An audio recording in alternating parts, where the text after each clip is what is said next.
दिल्ली में सिर्फ 1000 से 1500 रुपए के किराए को लेकर एक विवाद इतना बढ़ गया कि एक युवक की जान चली गई। आरोप है कि किराया देने से इनकार करने पर कैब ड्राइवर ने पहले युवक से झगड़ा किया और फिर ईंट और मिट्टी के गमले जैसी चीज से उसके सिर पर हमला कर दिया। युवक की मौके पर ही जान चली गई। इसके बाद आरोपी ने अपनी पत्नी और बेटे को बुलाया और तीनों ने मिलकर कथित तौर पर वारदात के सबूत छुपाने की नाकाम कोशिश की। सबसे हैरान करने वाली बात यह रही कि पुलिस के सामने शुरुआत में ना मृतक की पहचान थी और ना ही हत्यारे का कोई भी सुराग था। मामला दरअसल पश्चिमी दिल्ली के नारायणा इलाके का है। 17 अगस्त को नारायणा थाना पुलिस को सड़क किनारे एक युवक का शव पड़ा होने की सूचना मिली। पुलिस जब C52 ब्लॉक नारायणा विहार पहुंची तो सेवा भारती एनजीओ की दीवार के पास करीब 30 से 35 साल का एक युवक बिना कपड़ों के वहां पड़ा हुआ था। उसके शरीर पर खून के निशान थे और सिर के दाहिने हिस्से में गहरी चोट थी। शरीर पर कई चोटों के निशान पुलिस को मिले। मौके का नज़ारा देखकर पुलिस को साफ हो गया कि मामला एक नॉर्मल डेथ का नहीं है बल्कि हत्या का है।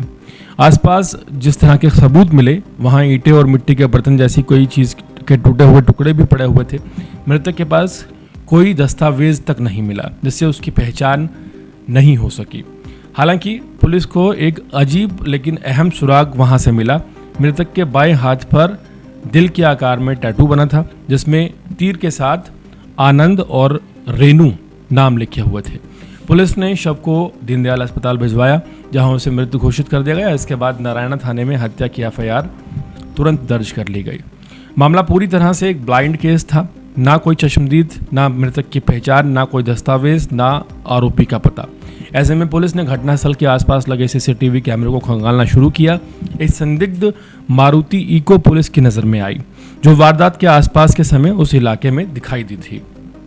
शुरुआत में सीसीटीवी में गाड़ी का नंबर साफ नहीं दिखाई दे रहा था।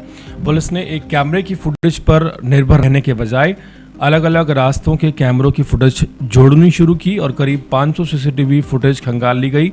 गाड़ी के वारदात से पहले और बाद के रास्ते को ट्रैक किया गया। आखिरकार पुलिस ने इको का नंबर ट्रेस कर लिया जो लास्ट में 7367 था। इसके बाद गाड़ी के मालिक 59 वर्षीय राजेंद्र कुमार उर्फ अन्नू तक पुलिस पहुंची। राजेंद्र नारायणा गांव का रहने वाला है और पेशे से ड्राइवर का काम करता है। पूछताछ में पुलिस के मुताबिक उसने बताया कि 17 अगस्त को उसने गुरुग्राम के इफ्को चौक से मृतक को अपनी इको कार में बिठाया था। पुलिस के मुताबिक सफ़र के दौरान किराए को लेकर ड्राइवर राजेंद्र में और मृतक शख्स में विवाद हुआ था। किराया करीब 1000 से 1500 रुपये बताया जा रहा था। आरोप है कि युवक किराया देने को तैयार नहीं था। इस बात पर गाड़ी के अंदर बहस हुई, फिर हाथापाई तक पहुंची। आरोप है कि विवाद बढ़ने पर राजेंद्र ने युवक पर ईंट और मिट्टी के गमले जैसी वस्तु से हमला कर दिया। सिर पर गंभीर चोट लगने के बाद युवक की जान चली गई। इसके बाद राजेंद्र ने अपनी पत्नी 50 वर्षीय कामिनी मुखीजा और 28 वर्षीय बेटे लक्ष्य मुखीजा को मौके पर बुला लिया। पुलिस का दावा है कि इसके बाद तीनों ने मिलकर वारदात के सबूत छुपाने की कोशिश की। मृतक के कपड़े और जूते अलग कर दिए गए। पुलिस ने लक्ष्य मुखीजा की निशानदेही पर मृतक शख्स के कपड़े और जूते बरामद कर लिए हैं, जबकि कामनी मखीजा की निशानदेही पर वारदात में इस्तेमाल बताई जा रही मारुति इको कार भी बरामद कर ली गई। पुलिस ने इस मामले में राजेंद्र कुमार, उसकी पत्नी कामनी मखीजा, बेटे लक्ष्य मखीजा को गिरफ्तार कर लिया है।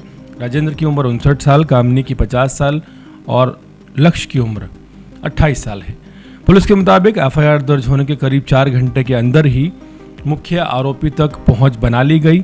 करीब 500 सीसीटीवी फुटेज की मदद से उस गाड़ी की पहचान हुई जिसने पुलिस को इस ब्लाइंड मर्डर की गत्थी सुलझाने में सबसे बड़ी भूमिका निभाई।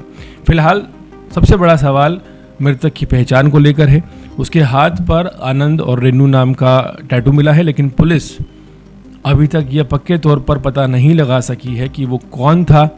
पुलिस उसकी पहचान करने के लिए साथ ही साथ हत्या की पूरी कड़ी और तीनों आरोपियों की भूमिका को भी लगातार जांच रही है। इस घटना ने एक बार फिर सवाल खड़े कर दिए हैं कि 1000 और 1500 के लिए राजधानी दिल्ली में कैसे किसी की जान ले ली जाती है।